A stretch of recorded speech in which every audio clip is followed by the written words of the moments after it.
What's poppin', y'all? Welcome back to another YouTube video, and today we're taking a look at another Diamond Head figure, and this Diamond Head figure uses the exact same torso piece as this Diamond Head here.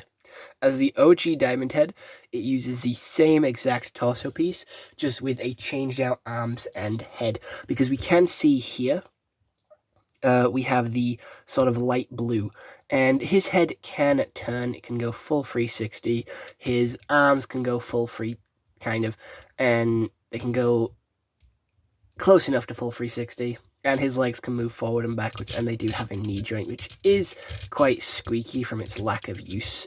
You know, it got stiff over time. Normally they get loose over time, but this has been sat in the attic for a good few years, so again, you know, it will become a little bit rusty and a little bit tight.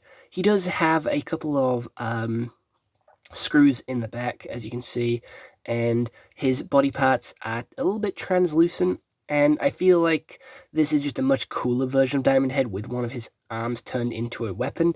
This one was obviously my favorite, as you can tell by the printing that has become scratched off and taken off with all the playing that I did with these. These used to be like my main sort of toys. I would play with Ben 10 toys all the time. They were always my favorite ones, and I would always go to sleep with them.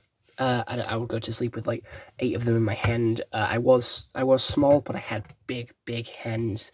And again, Diamond Head isn't one of my favorite aliens, but they're not too bad. They're a middle ground, and they are like in the big 5, not the big 3. The big 3 is always Heat Blast, Accelerate, and Forearms. He comes in at 4th as like the most used alien in the OG Ben 10. And I never really liked him.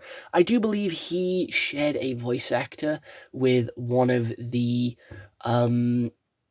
cops, the policemen, the spies from Johnny Test, I do believe, back in the day, which was always pretty cool to sort of see. But other than that, he has some very minor printing on his face and his Omnitrix, and that's pretty much it. Diamond Head, I always thought he was made of ice, not gonna lie, but he isn't. He's made of diamonds. He can shoot projectiles out of his body. He can manipulate and modify his body from having 2 arms to having like a big sort of mace, a big icicle. Again, you can understand why I thought he was made of ice to begin with as a young lad, even though he's called Diamond Head. Fucking look at him. His powers are very similar to ice, other than he just cannot melt, and he's not cold. Color scheme wise and ability wise, that just reminds me of ice. I don't have a fucking clue why. Again, probably because he used this fucking pointy ass fucking weaponry all the time, and he could make big sort of ice or diamond shards come out the ground.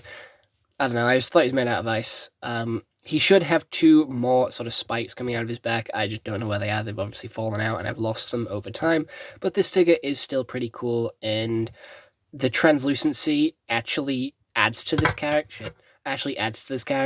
He looks a lot cooler with the translucent body parts compared to some of the other aliens like Accelerate, because it actually does kind of make sense, because diamonds are somewhat translucent, so it does just add to his character and makes him look a lot more badass. Again, these did cost anywhere between £10 and £15 back in the day, but if you want to get them now, they cost anywhere between £30 and £130. But yeah, other than that, bye-bye.